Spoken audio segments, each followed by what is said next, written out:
আসসালামু আলাইকুম দর্শক। ১৯ তারিখের পর আজকে আপনাদের সামনে হাজির হচ্ছি।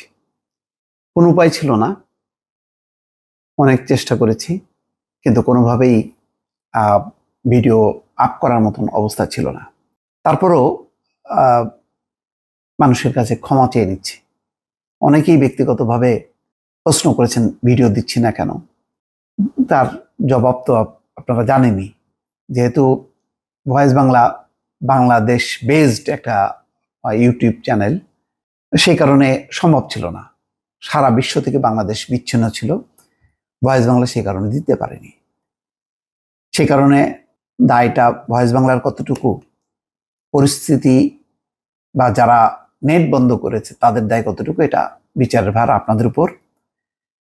তো জানি না, এখন আস্তে আস্তে হয়তো দেওয়ার চেষ্টা করছি, আপনাদের কাছে ভিডিওটা পৌঁছাবে কিনা তাও জানি না।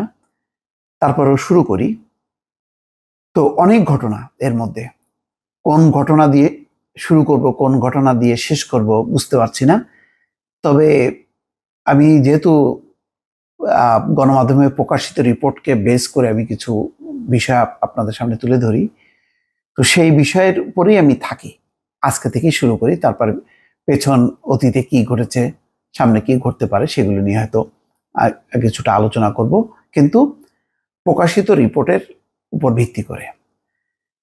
প্রধানমন্ত্রী আজকে মিরপুর 10 মেট্রো রেল স্টেশন পরিদর্শন করেছেন। পরিদর্শন করার পর তিনি যেই বক্তব্য দিয়েছেন তার উপর ভিত্তি করে প্রথম আলোর একটি শিরোনাম দেখছি যে ধ্বংসযজ্ঞের বর্ণনা দেওয়ার ভাষা নেই, জনগণের কাছে বিচার চাইছি।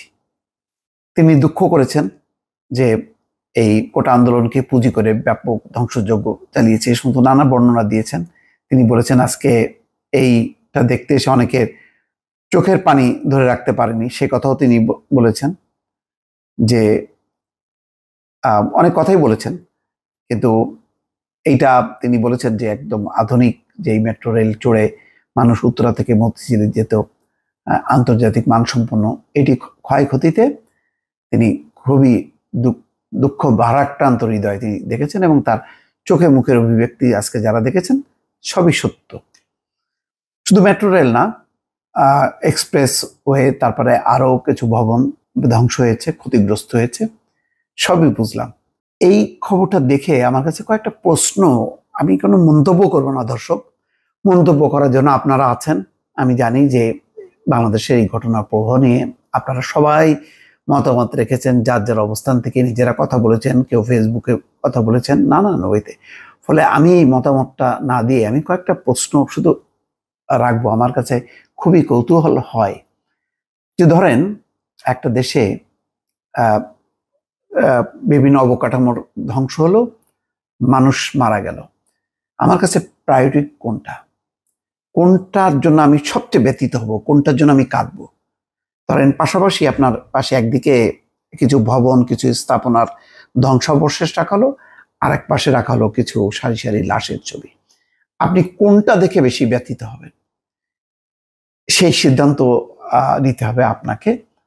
আমি প্রশ্ন করব না, আপনি কি ওই ধ্বংসযজ্ঞ দেখে ওইটা বুকে ধরে ঝাঁপায় কান্নাকাটি করবেন, আহাজারি করবেন, না লাশগুলো দিকে যাবেন? আমার যতটুক স্বল্প জ্ঞানে, যে ধরেন যদি আমি অভিজ্ঞতায় বলি, গাজা ধরেন বা সমসাময়িক কালে সবচেয়ে বড় ধ্বংসযজ্ঞের হয়েছে গাজাতে। বিশেষজ্ঞরা বলেন যে এই গাজার অবকাঠামো পুনর্নির্মাণ করতে 50 থেকে 100 বছর লাগবে। কিন্তু সারা বিশ্বব্যাপী মানুষ গাজার জন্য যে দুঃখ, কষ্ট, ক্ষোভ, বিক্ষোভ করেছে, সেটা কিসের জন্য? মানুষ হত্যার জন্য। মানুষের জীবন প্রায় 39-40 হাজার মারা গেছে। তো মানুষকে সেভ করার জন্য, মানুষকে রক্ষা করার জন্য আগে তারা আর্জি জানিয়েছে, ক্ষোভ বিক্ষোভ করেছে। কোনো ভবন অবকাঠামো সেটা তো পরে, মানুষের জীবন তো আগে।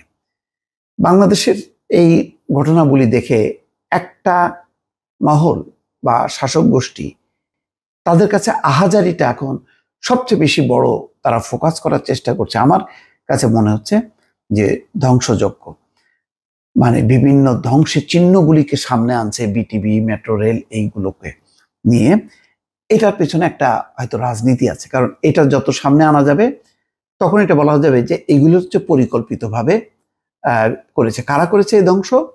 বিএনপি, জামাত, স্বাধীনতা বিরোধী, জঙ্গি, নানান গোষ্ঠী, এবং এটার জন্য নাকি অনেক পরিকল্পনা হয়েছে। আমাদের গোয়েন্দা সংস্থাগুলো টের পায়নি।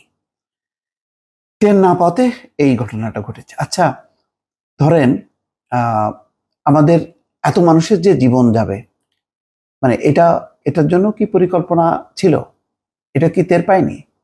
তাহলে জীবন এবং সম্পদের রক্ষা করার দায়টা কার উপর বর্তায়? যদি ধ্বংসই হয়ে থাকে, আমি তো দেখলামই যে ধ্বংস তো হয়েছে, মানুষের জীবনও গেল, তাহলে একদিকে সম্পদও ধ্বংস হলো, মানুষের জীবনও গেল। সরকার বলছে এটা পরিকল্পিত। আচ্ছা, আপনি এখন ধরছেন কি জন্য? যেমন দেখলাম পার্থকে ধরা হয়েছে সেতু ভবনের সংযোগের জন্য। আচ্ছা, ওই যে গুলি করে যে মানুষগুলো মারা হলো, ওইটার জন্য কতজনকে ধরা হয়েছে? কাকে কাকে? কার হাতে অস্ত্র ছিল? ডাইরেক্ট ফায়ার করলো কারে? মানে আবু সাইদ থেকে শুরু করে যেই ছেলেটাকে ধরে ধরে নিয়ে যাচ্ছিল, একটা ভিডিও ফুটেজে দেখলাম যে মানে হেসড়ে নিয়ে যাচ্ছে তাকে সেভ করার জন্য, খুব কাছ থেকে এসে যে গুলি করা হলো, তো সেটা কি কারণে? সে কি তখন কি গুলি করা হলো, একটা ঢলে গেল, তাকে হেসড়ে নিয়ে যাচ্ছিল, তখনও কি গুলি করার দরকার ছিল? নাকি সে গুলি অবস্থায় এসে তার হাতে কোনো অস্ত্র ছিল? তার হাতে তো কোনো অস্ত্র দেখলাম না। তো এটা এই ধ্বংস করলো, এটার জন্য ধরেন সমস্ত বিরোধী দল, জামাত, বিএনপি সবাই দায়ী, সবাইকে ধরলেন। আর এই যে গুলি করে ধরেন, এখন তো অফিসিয়াল হিসাবে 200 ছাড়িয়ে গেল, আরো আনঅফিসিয়াল হিসাবগুলো আস্তে আস্তে বেরোবে, সবই বেরোবে। ওইগুলির জন্য কয়জনকে আইনের আওতায় আনা হলো, নাকি আনা হবে না? এটা জায়েজ করা হলো আবু সাইদ থেকে শুরু করে। এই যে আমি প্রশ্নটা রাখলাম, আমি আরো নানান বিষয় নিয়ে আমার যে ভেতরে যে প্রশ্নগুলো আছে সেগুলো আমি ছুড়ে মানে আপনাদের সামনেই তুলবো, আপনারাই এর জবাবগুলি দেবেন আশা করি। ভালো থাকবেন। আল্লাহ হাফেজ।